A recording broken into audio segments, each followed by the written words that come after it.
কি কিছু মনে পড়ে? লবিটা কেমন চেনা চেনা না? জানি না এই ভাইটা কে ছিল, নাজও কি গেম খেলে কি না। জানি না কি কারণে এই রেকর্ডটা আমি করেছিলাম, এখনো আছে আমার প্রোফাইল দেখতেছিলাম। হয়তো বা এই দিনটার কারণেই যে একদিনে আমার এই ভিডিওটা দেখবো, প্রোফাইলটাকে দেখবো, হয়তো বা তারই কারণে আমি সেই প্রোফাইলটা দেখছিলাম, তারপরে রেকর্ডটা করছিলাম। হ্যাঁ, এটা দেখো, এটা কি এই লবিটার কথা মনে পড়ে?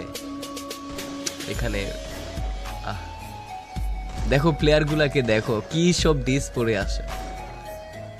কেউ কি কারোর লোল মারতেছে এখানে?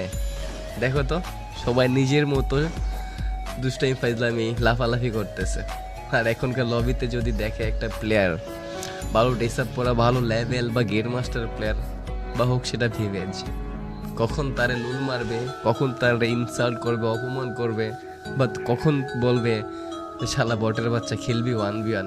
বাট তার থেকে কিন্তু দেখা যায় মানে যারে সে অপমান করতেছে বা কিছু বলতেছে তারই লেভেল হয়তো বা বেশি।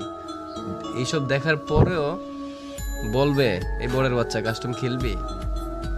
এটাই 2023-24 ফ্রি ফায়ার মানুষদের মেন্টালিটি, আর 2017-18-19-এর প্লেয়ারদের মেন্টালিটি কতটা চেঞ্জ ছিল। এই জন্যই মানে আগের গেম প্লেগুলো, আগের মানুষগুলা কথা ভাই দেখলি বা স্মৃতিগুলো দেখলি, মনে পড়লেই মনের ভিতরে জানি কেমন একটা শান্তি শান্তি লাগে।